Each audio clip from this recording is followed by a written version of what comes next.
একটি দল যখন ক্ষমতায় আসে, আমরা দেখেছি শেখ মুজিবুর রহমানের শাসনকালকে, যিনি আপাদমস্তক গণতান্ত্রিক সংগ্রামী ছিলেন, ক্ষমতায় আসার পর তার বিরুদ্ধে চরম স্বৈরাচারী মানসিকতার বহিঃপ্রকাশ ঘটেছিল।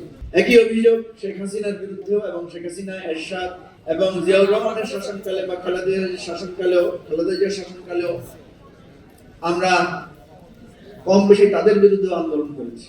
এখন প্রশ্ন হচ্ছে, হিটলারকে নিয়ে গবেষণা হয়েছিল যে হিটলারের মধ্যে একজন একটা পপুলার শাসক, গণতান্ত্রিকভাবে নির্বাচিত শাসক, বা আমরা আরো যদি দেখি আজকে রাশিয়ার পুতিনকেও যদি আমরা দেখি নির্বাচিত শাসক, তারা কিভাবে স্বৈরাচারী হলেন, কি কারণে হলেন?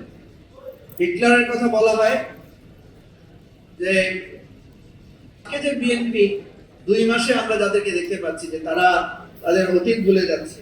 আমার কাছে দুটো ডকুমেন্টস আছে, একটা হচ্ছে আমাদের জুলাই সনদ, আর একটা হচ্ছে এই যে বিএনপির নির্বাচনী ইশতেহার। আমি মনে করি আমরা যারা এখন রাজনীতি করছি, এই দুটো জিনিস এখন সার্বক্ষণিক আমাদের সাথে থাকা দরকার।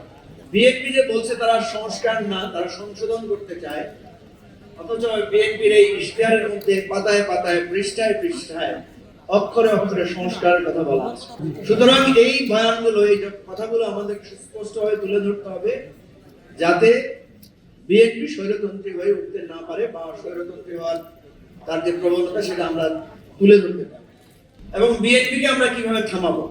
আমরা শুধু বিএনপির সমালোচনা করেই তাকে থামাতে পারবো না, আমাদের সংকটের মৌলিক জায়গায় যেতে হবে।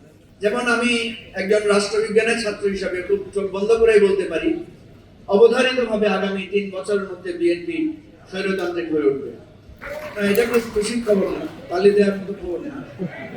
কারণ বিএনপি যদি স্বৈরতান্ত্রিক হয়ে ওঠে, তাহলে মঞ্চে আপনারা যাদেরকে আজকে দেখতে পাচ্ছেন তাদেরকে জেলখানায় দেখবেন, এবং ইনক্লুডিং আপনাদের অনেককেও আমি চিনি, তাদের স্থান হয়তো জেলখানায় হবে, অথবা কপাল ভালো থাকলে গুমও হয়ে যেতে পারে। সুতরাং বিএনপি স্বৈরতন্ত্রী হলে, কপাল ভালো হলে গুম হবেন কেন বলছি? কারণ আপনি গুম হলে আপনার স্ত্রী আবার এমপি হইতে পারে পরের বছর, বা আপনার ভাই বা আপনার সন্তান পরবর্তী পার্লামেন্টের মেম্বারও হয়ে যেতে পারে। আমাদের প্রাইসটা এত সস্তা, আমার স্বামী গুম হয়ে গেলে আমি যদি একটু এমপি হতে পারি, তাতে আমার যথেষ্ট প্রাপ্তি পরিপূর্ণ হয়। কেন হবে বলছি? বিএনপির যে অর্থনৈতিক পলিসিতে বিএনপি হাঁটছে, দেখেন আমরা প্রায় 30 লক্ষ কোটি টাকার একটা ঋণ এভারে জর্জরিত জাতি।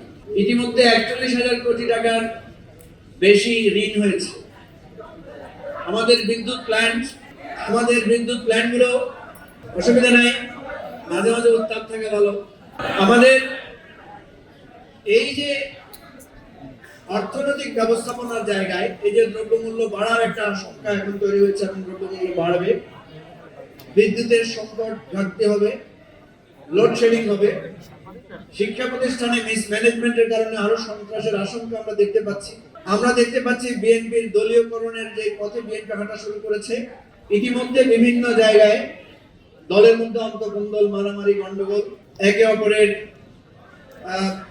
প্রতি হিংসাত্মক মনোভাব, এগুলো তৈরি হলে 2 বছরের মাথায়, এখন তো মাত্র 2 মাস গেল, আরো 58 মাস বাকি আছে, আরো অন্তত 8-10 মাস পেরোলে মানুষ প্রথমে হিসাব করবে যে ডক্টর ইউনূসের রেজিমের সাথে বিএনপির রেজিমের পার্থক্য কি, এরপরে হিসাব করবে শেখ হাসিনার রেজিমের সাথে এই বিএনপির রেজিমের পার্থক্য কি।